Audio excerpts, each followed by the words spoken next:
¿cómo andan? Espero que bien. Bueno, traigo un update del mercado cripto. El día de hoy tuvimos noticias grandes, negativas, sobre todo. Estamos a 2 de abril. El día de hoy Trump definió el porcentaje de tarifas que va a aplicar a todos los productos que sean importados desde afuera. Les voy a mostrar más específicamente. Básicamente Trump puso un 10% de impuesto a todos los productos que sean ingresados del exterior, básicamente a todos los países del mundo. Eh, Algunos países mucho más fuertes que otros, por ejemplo los países de mayor competencia de Estados Unidos, como por ejemplo China, le puso una le puso tarifas de casi 30%, si no me equivoco. Estos son los porcentajes arancelarios recíprocos que Estados Unidos aplicará a cada país. Hay una lista de países que son interminables. Eh, Fíjense que el primero es China, después la Unión Europea, Vietnam, Taiwán, Japón. Todos los países competidores de Estados Unidos, inclusive la Unión Europea, están en esta lista y son justamente los mayores competidores a aquellos países a los que Estados Unidos está decidiendo poner tarifas y restricciones a todas las importaciones provenientes de esos países, justamente para promover la economía nacional en Estados Unidos. ¿Qué es lo que genera esto? Esto genera muchísima retracción, muchísimo miedo, muchísimo, muchísima, mucho pánico en el mercado, ¿ok? Acá, por ejemplo, dice los aranceles recíprocos entrarán en vigor el 9 de abril a las 12 de la mañana. Eh, es probable que pase mucho tiempo hasta que otros países eliminen las barreras no arancelarias y Trump planea seguir poniendo tarifas en otros sectores como farmacéuticos, minerales. Eh, Trump responderá a la presidencia. Bueno, una serie de noticias que cayeron el día de hoy, que cayeron muy mal a todo el mercado. Fíjense cómo en cuestión de minutos el Nasdaq bajó 5% de su máximo, todo en el mismo día. Fíjense cómo el S&P 500 se desploma un 3,5% y el Nasdaq un 4,3% tras la reapertura de futuros. ¿Okay? O sea, mañana también se espera que quizás sea un día negativo. Tiene lógica porque no es que en un día cae todo y ya está, ya pasó. No, estas cosas toman tiempo y quizás durante los próximos días sigamos viendo movimientos negativos. Goldman Sachs dice, actualmente estamos viendo ventas masivas de acciones tecnológicas y ventas agresivas de fondos de cobertura en productos macro.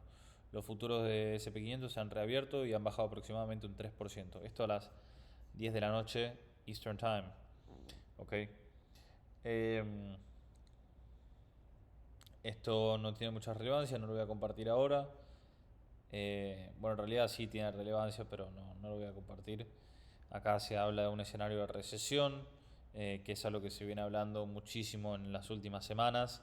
Eh, pero ¿qué es lo que pasa? Lo que a nosotros nos interesa es justamente, también se lo voy a mostrar acá, el índice de miedo y avaricia en el mercado está en 24, casi rozando el miedo extremo. Fíjense que hoy tuvimos todo rojo y llevamos al mercado de acciones, también está aún más. Acá no tengo acciones, no. Hay pánico total en el mercado, ¿ok? Entonces, ¿qué es lo que nosotros podemos hacer en este tipo de situaciones? Primero, mantener la calma porque seguramente nuestros portafolios estén bajos, si no lo han estado ya en las últimas semanas y meses. Mantener la calma y tomar las decisiones que sabemos que tenemos que tomar, pero no queremos tomar. Esas decisiones son las de seguir comprando si es que podemos y simplemente seguir aguantando si es que no podemos comprar. En estos escenarios donde hay muchísima emoción, de miedo, de pánico en el mercado, es cuando la gran mayoría de la gente lo que hace es salir a vender porque estima que viene una recesión, porque la cosa pinta muy mal, pero tengan en cuenta que el mercado se maneja por emociones y el mercado en general suele descontar, es decir, el mercado suele planificar previo a que sucedan ese tipo de situaciones. Puede ser que la semana que viene den la pauta de que existe una recesión, pero el mercado ya lo habrá descontado, porque el mercado justamente lo que hace es prever situaciones hacia el futuro. El mercado es especulación total. Entonces nosotros ante la especulación de que pueda haber una recesión o que pueda haber una crisis económica global, por eso mismo ahora estamos en situaciones de miedo total. Pero eso no quiere decir que en el momento en el que ocurra vaya a haber más miedo. No precisamente porque, como decía recién, el mercado lo que hace siempre es especular en base a lo que pueda suceder. Otro tema interesante, que quizás un poco más macroeconómico, en base a todas estas medidas que Trump está tomando en cuanto al, al manejo de la economía de Estados Unidos, es que Estados Unidos se encuentra frente a una deuda multimegamillonaria, con números que ni nos podemos imaginar. Entonces está buscando maneras de fortalecer el dólar, maneras de fortalecer nuevamente la economía de Estados Unidos, que en los últimos años se vio recontra mega afectada, sobre todo por la inflación.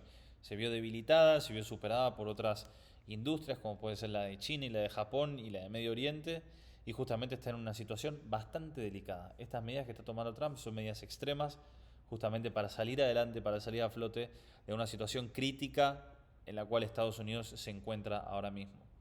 No nos olvidemos que Estados Unidos tiene el poder de imprimir papel del aire y justamente eso es lo que hoy les da la pauta de ser quizás la mayor potencia mundial. Pero ojo, esto no va a ser así para siempre, porque justamente si ellos siguen imprimiendo más, la inflación sigue aumentando y es justamente ahí cuando otras potencias mundiales como China, Medio Oriente, India se aprovechan de esta deuda que Estados Unidos sigue generando cada vez más.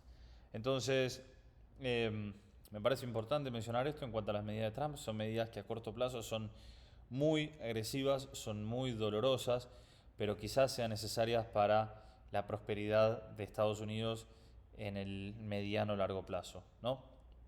Otro dato importante, una de las razones por las que Trump también toma este tipo de medidas y a Trump no le afecta el hecho de que los mercados bajen, por más de que él siempre insiste en que, bueno, las acciones y los mercados estadounidenses siempre dan la pauta de la prosperidad económica de un país, que es verdad.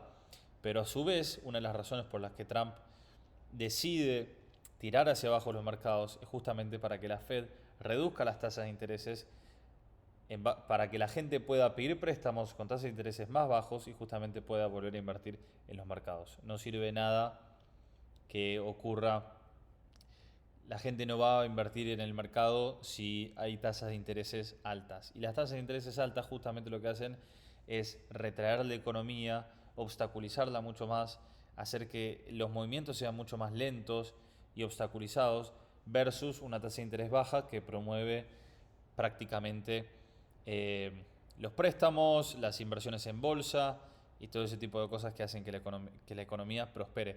Hasta cierto punto, porque muchas veces antes hemos visto que bajas tasas de intereses pueden llegar a producir lo que se vio en el 2008 y en otras situaciones, incluso en la Gran Depresión, que son datos económicos, son hechos económicos en los que tasas de intereses tan bajas y tanta avaricia por el mercado terminaron llegando a una crisis mucho más grande de lo esperada. Vamos a hablar un poco sobre el mercado cripto. Fíjense que a pesar de todo, el mercado cripto se mantiene, bueno, Bitcoin sobre todo, voy a hablar exclusivamente de Bitcoin. Bitcoin se mantiene con cierta fuerza. Yo de todas maneras no me sorprendería ver nuevamente una baja del precio de Bitcoin, quizás hasta la zona de los 78.000. Hoy llegamos a tocar exactamente casi los 81.000, si no me equivoco, debido a las noticias que recibimos el día de hoy en el mercado de las tarifas. Pero de todas maneras Bitcoin se viene manteniendo fuerte. Un dato importante que hoy estaba pensando es, nosotros estamos mal acostumbrados al mercado cripto, ¿no? Estamos acostumbrados a ver movimientos de 100% o 200% en cuestión de semanas, días o simplemente en horas. Y son datos absurdos. Hay que tener en cuenta que Bitcoin no es lo mismo que era hace unos cuantos años o meses. Hoy en día las instituciones están involucradas en el precio de Bitcoin, porque justamente existen ETFs de Bitcoin. Y las instituciones no van a dejar que Bitcoin haga movimientos de ese tipo como los que hacía antes, porque justamente no es tan fácil ahora. Ahora hay mucho más dinero que es institucional, que tiene un gran peso en el supply global de Bitcoin, y eso hace que en la balanza tenga más peso las instituciones que el retail, que son los inversionistas comunes y corrientes. Y eso hace que los precios de Bitcoin no sean tan pronunciados como nosotros veíamos en este momento, que de octubre a abril vimos exactamente un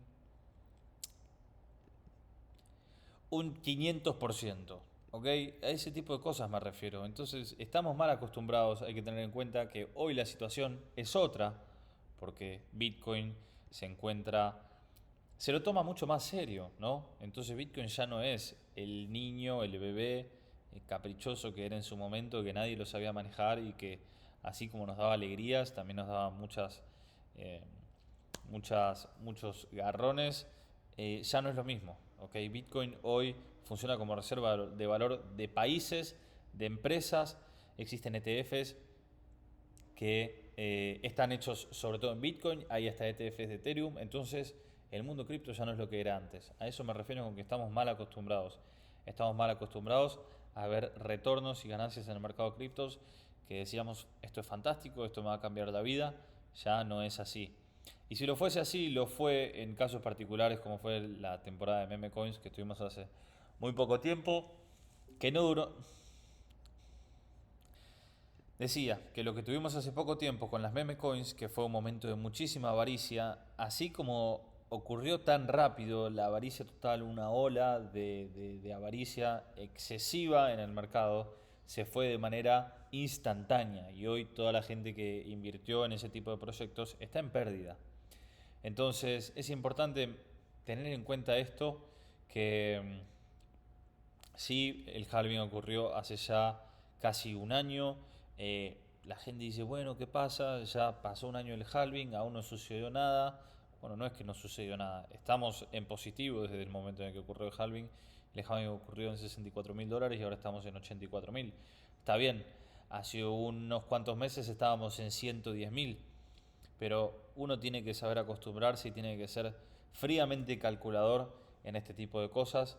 No tiene que dejarse llevar por las emociones, no tiene que ser impulsivo ante este tipo de panoramas en los que vemos que el precio de Bitcoin no para de caer o que simplemente no hace nada. Eh, hay que aprovechar los momentos y jugarlo de manera inteligente.